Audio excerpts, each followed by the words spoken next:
All right, everybody. This is the Phantom Group, and it is, of course, Merlin and Zorofanboy.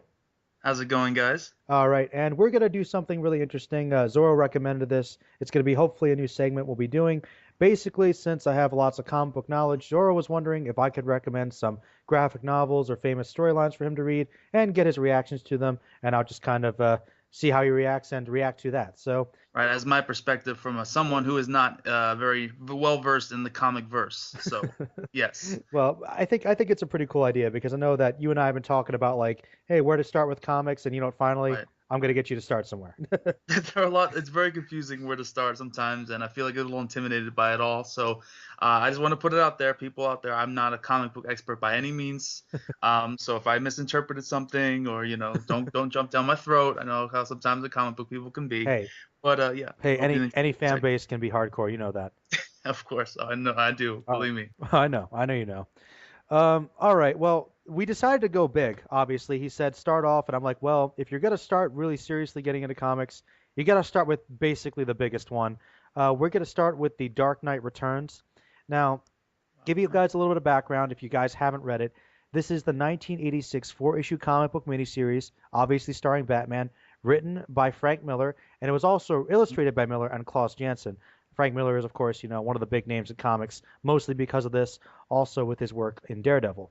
And now, basically, you can get this in a single format pretty much anywhere you can get the graphic novel. And basically, it tells the story. It's not the actual canon future, it is a possible alternate future telling the story of Bruce Wayne, who, at 55 years old, returns from retirement to fight crime and fights opposition in Gotham City with the police force and even the U.S. government. And there is a sequel to it as well. And yeah, so I guess we'll start off with just general impressions. This comic, Zorro, the reason I recommend it to you is because Hmm. now, believe it or not, comic books, I know for a long time people thought that they were actually basically directed at kids. It's like this misconception, Right. like really, really Of course. silly.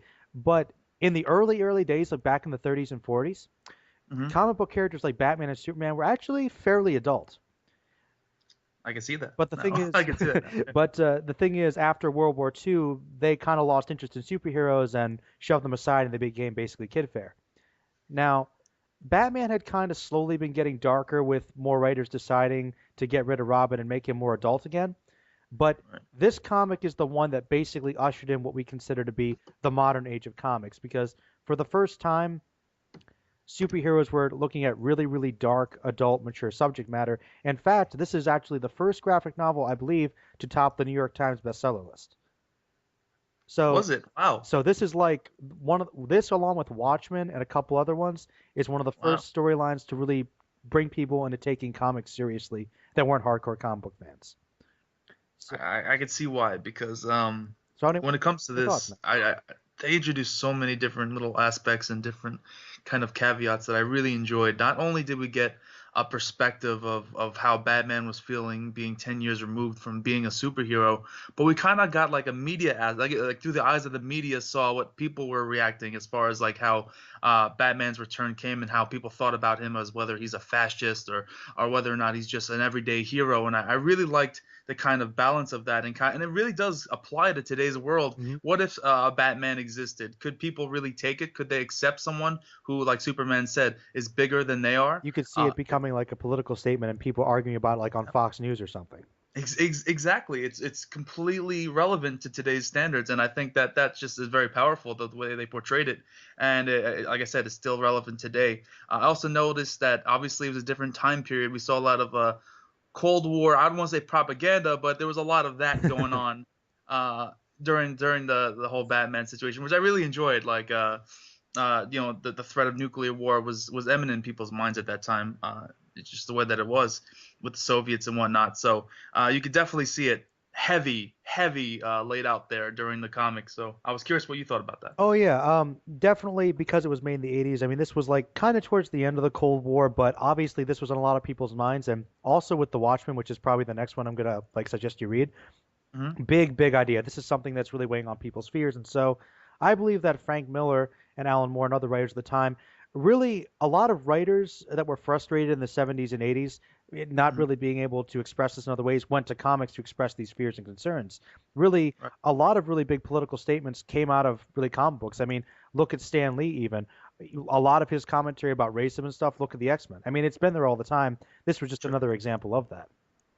That, that's definitely it really is, and just the way that it was written, I really wasn't expecting it to be this. I don't know. It just they covered a lot of different topics, and they really did a good job of making you think. And like you said, I did read it all in one night. So I wish I could have had more time to kind of ingest all of it because I feel like there's probably some Hey, little hey, piece of dude, information I didn't go quite ahead get. and read it again. I mean, trust me, I you will. can get some serious rereading value out of this one. No problems there.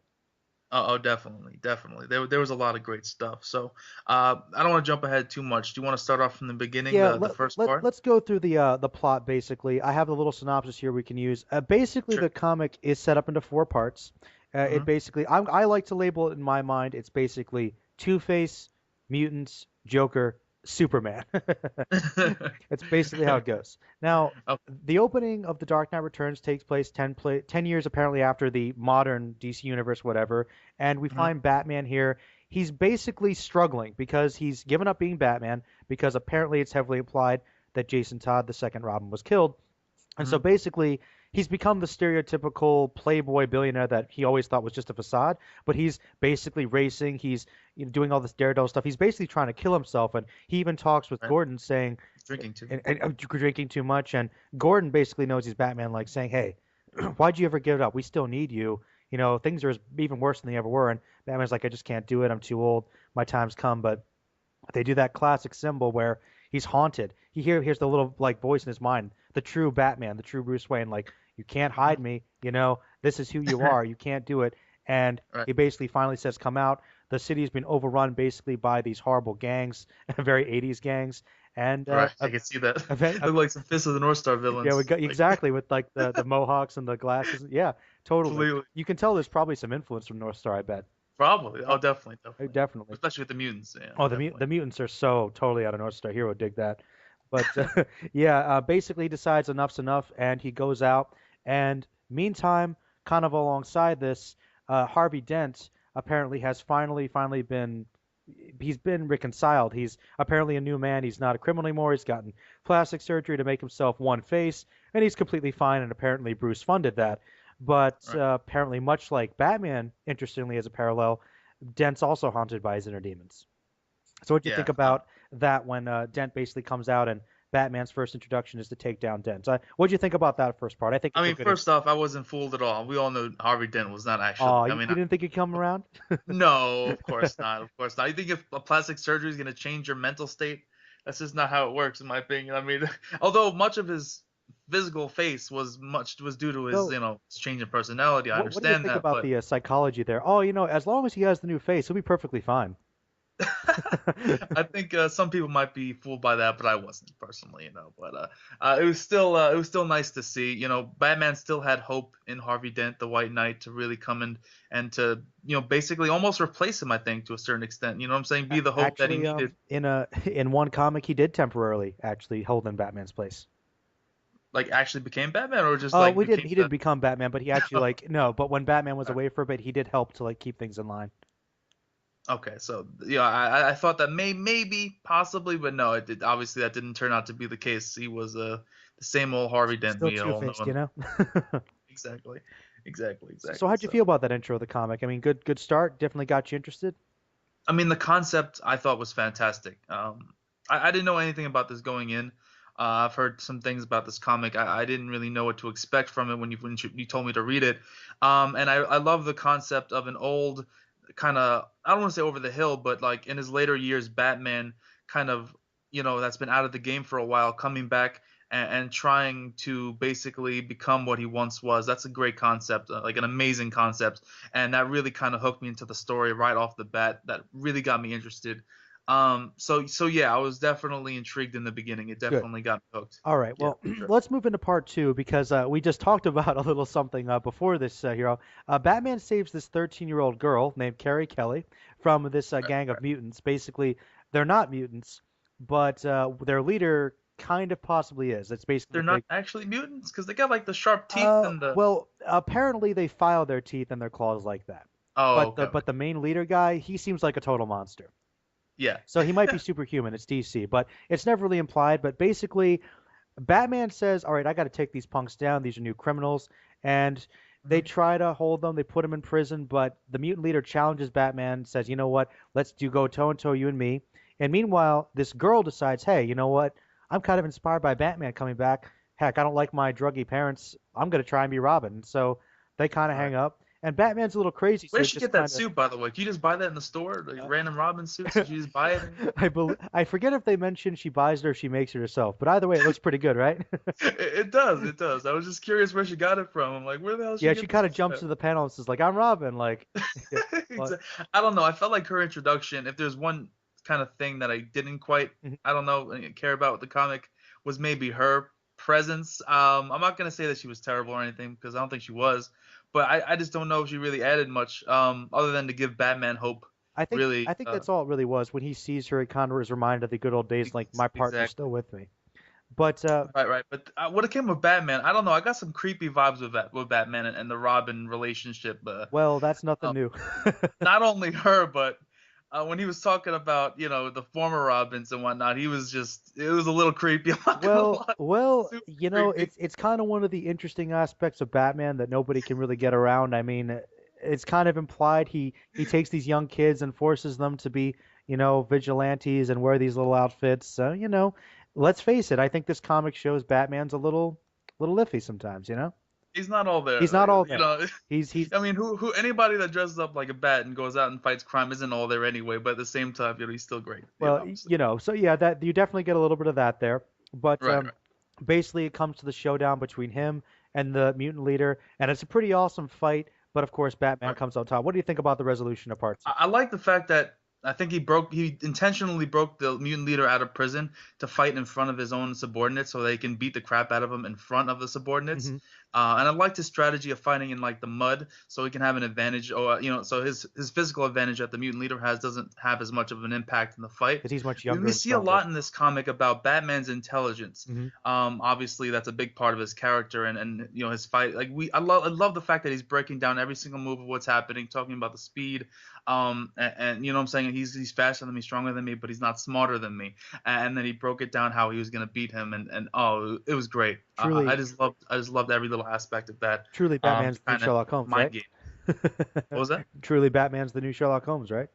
Exactly, man. It was really awesome to see, and yeah, I thought it was just great the way that he kind of broke down the fight and just whooped his ass basically. So that was great. That That was great. awesome. All right, guys. Well, now we get into my favorite part, and that's part three. Batman Return, Hmm. interestingly enough, brings back the return of the Joker, who has been catatonic this whole time, and he believes he's finally has a new purpose, and so he says, "Hey, it's time to finally bring it out," and he decides to murder everyone. He goes on a talk show and kind of pretends like he's completely I reformed. was wondering why did they bring him on that Hey, talk show? because if you remember, the head psychiatrist is the same guy that thought Two-Face was fine just by, fixing his face. Right. Oh yeah, the So Joker's yeah, totally fine. people the person that said the Two Face was fine and turned out not to be fine. Exactly. Yeah, let's trust him again And with the Joker, inter- one of the worst mass murderers of all time. Bring interesting, him on a interestingly talk enough, show. from his perspective, it's also the same guy that keeps saying on the talk shows that Batman's a complete menace. Yeah, yeah. So yeah, but basically, Batman and Robin have to track him down, and really, it's pretty much just that. Batman decides it's time to take the Joker down. He Hmm. tracks him down to this little carnival where Joker's trying to basically poison all the kids with cotton candy. I mean, there's some horrible stuff basically, and you really get to see really the thing that's interesting about this comic, Zorro, is that it really did a lot, not just for comics in general, but for Batman specifically. Because Hmm. the whole brief comic portion of the panels where Two Face is talking about his split personality. Right. Believe it or not, that's the first time that abuse or the schizophrenic stuff was ever mentioned. So Really? Frank Miller came up with that for Two Face, and Huh. also the kind of weird, almost homosexual undertones for Joker's relationship with Batman. This is the first time this ever came up too. So there's a lot of stuff here. Completes him, man. He completes He him. does. You complete me. The Joker really is truly one of his scariest moments in this comic because you just see how truly evil he is, but he's almost unhinged. He's truly a force of nature, and I've always found it fascinating. And it does resolve, of course, with Batman basically saying, "This is it. After all the people you've killed, I'm going to take you down." But ironically enough, it's the Joker that takes himself down. We won't spoil that exactly. But Zoro, what'd you Right. think about this part? This has probably always been my favorite part. I'll try not to spoil it, You but shouldn't, because it's a good part. it's so good. Oh, Like it's just so fucking good. Sorry about my language, but it's it fine. was. Oh my god, dude. Oh, I loved it. I loved it. I loved every part of it. Just the fact that Joker was waiting, basically. For He was like 30 nothing years, without a just wait. Batman to play off of. You know Hmm. what I'm saying? He, like you said, he was catatonic for a while, and then once the Batman comes back, he puts back on the lipstick. He goes in. He's ready. He's ready to go, and he just. It's just greatness. The fact that It is what greatness. Batman did and what we thought he was going to do, and then how Joker kind of ended the whole situation. I got a kind of almost a legato Vash kind of thing going on, Yeah. which you get a lot with Batman and Joker, obviously with the whole thing like that, just not wanting to kill, but he tries to egg him on as much as he can. It's greatness. It really is Just the, so the true great. balance there is really demonstrated. They really look into say like these two people, they kind of need each other. And but the interesting thing about it is we see Batman doesn't need the Joker. He still has a mission even beyond that. Exactly, So and yeah. I was always in the camp that he should have just killed the Joker a while ago. I'm sorry, I don't Well, care. another big issue with comics is that quite frankly, a lot of times certain bad guys should just be killed, but you got to sell those comics, man.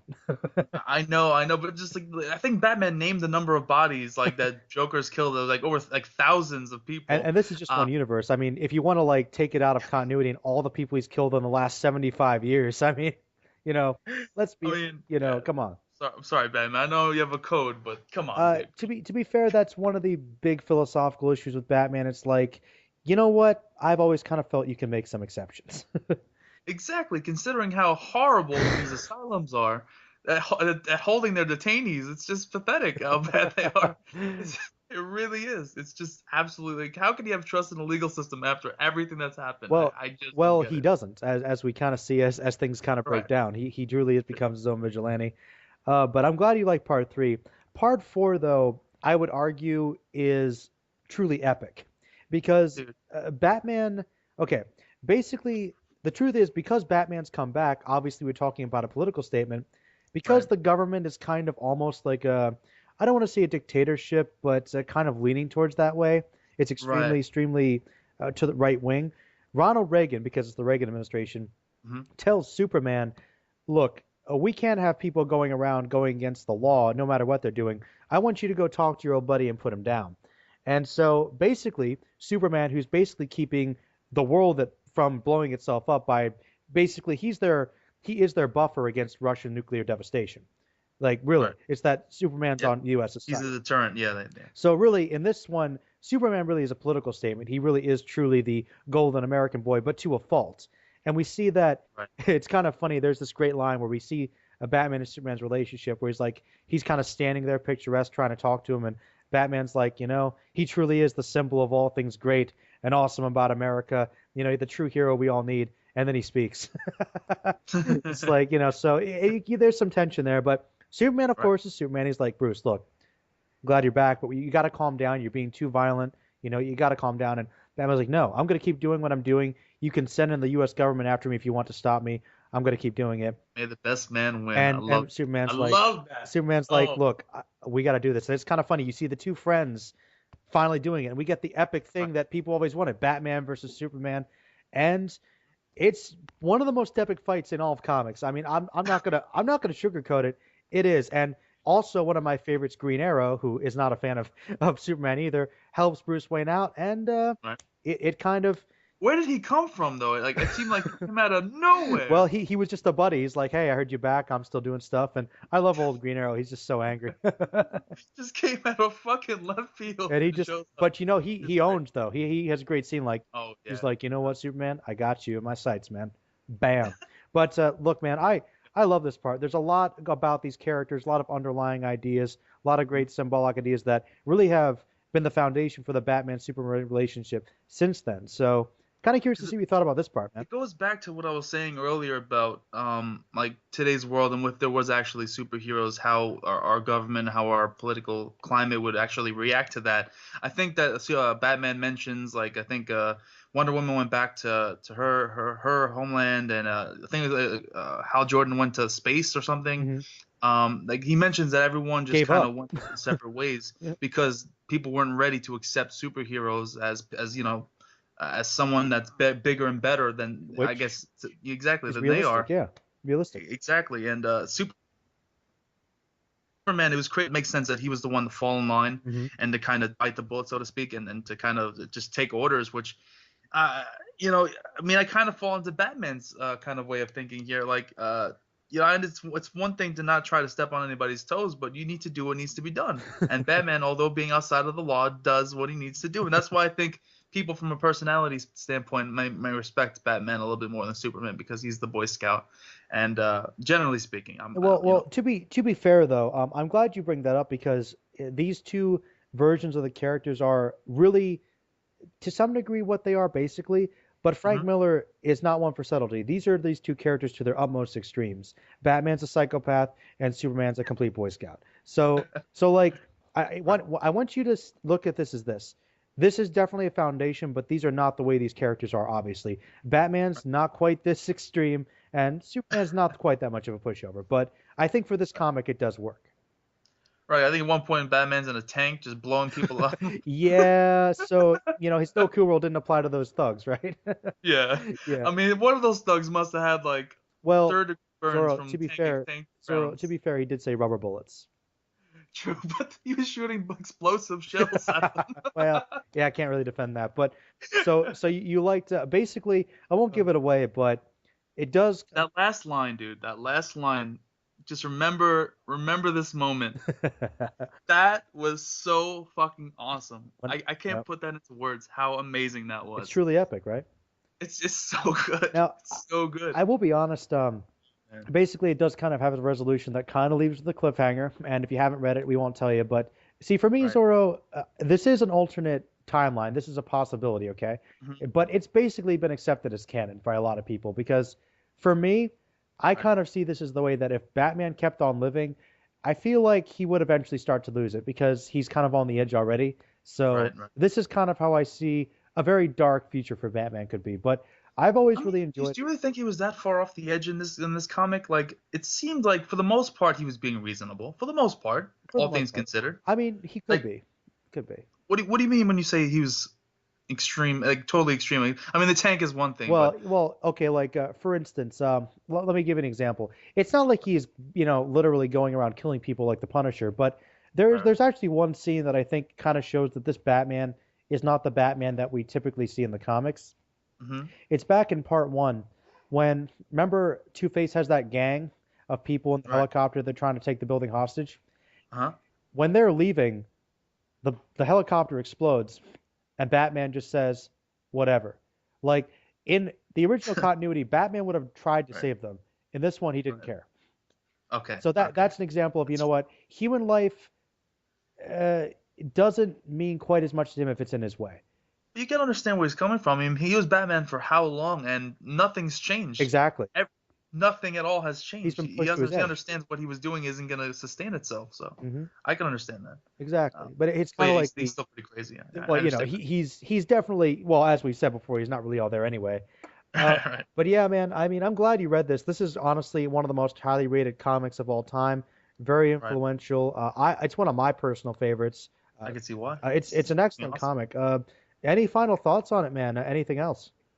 Not only the Superman Batman fight, which is great, but I just want to say about this. Obviously, Superman wasn't really trying the whole fight. That's Well, let's he didn't want to hurt Batman because right, he's still Superman. He's still a good guy. right. Exactly. But still, amazing, amazing freaking fight. Really, really great. And that twist ending was really great. I really can't really say too much about this comic. Four parts. As far as like each part, I think the best parts, obviously, I think it would go 4, 3, 1, 2. The mutants were probably my least favorite. I mean, it was kind of funny seeing Batman ride on a horse with the mutant army.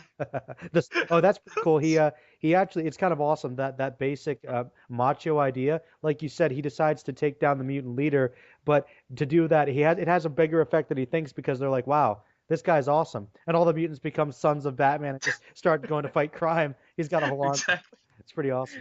It was really great. That was really great to see, and I liked that even at the end, with all like the dreary kind of undertones to it, there was kind of some kind of hope when it was all said and done. You know what I'm saying about rebuilding and starting anew. So I really thought that this really culminated full circle. There were some funny parts, like I said, it really showed that its time really showed because you see even during the comic, you see Batman's like sit up straight, Robin. Uh-huh. Straight. You shouldn't be sitting crooked, and like it was very like old schooly in that respect. So I liked it a lot. It really was a blast of the past, and I think that it makes sense why this is one of the best comics, one of the highly regarded comics. It was fantastic, and I was glad that you recommended it to me, Merlin. It's really good, Well, really good. hey man, I had to start you off with something good. Of Yeah, course, man. of course. So this will hopefully be the first of, I hope, many more segments. I have plenty of comics to recommend if you can find them. Yeah, I'm always willing to read. I'm trying to get in more into comics. I've read a few things, but nothing really substantial. So I'm glad that you're getting me into some good stuff. So yeah, Hey, I'm so glad we need to get more stuff on the channel anyway, right? pretty much, yeah, All exactly. right, man. Well, I'll say it's recommend that, guys. But yeah, I mean, of course, if you guys want to request anything, that's fine. I'm definitely gonna send some big comic Zoro's way, and hopefully we'll do more talks. And of course, always request more videos for us to talk about anything anime related or movies, whatever. We're always going to talk about it whenever we get together. So, thanks, guys, Mhm. for watching, and peace out. Definitely read this, guys. Of course, of course. Read it.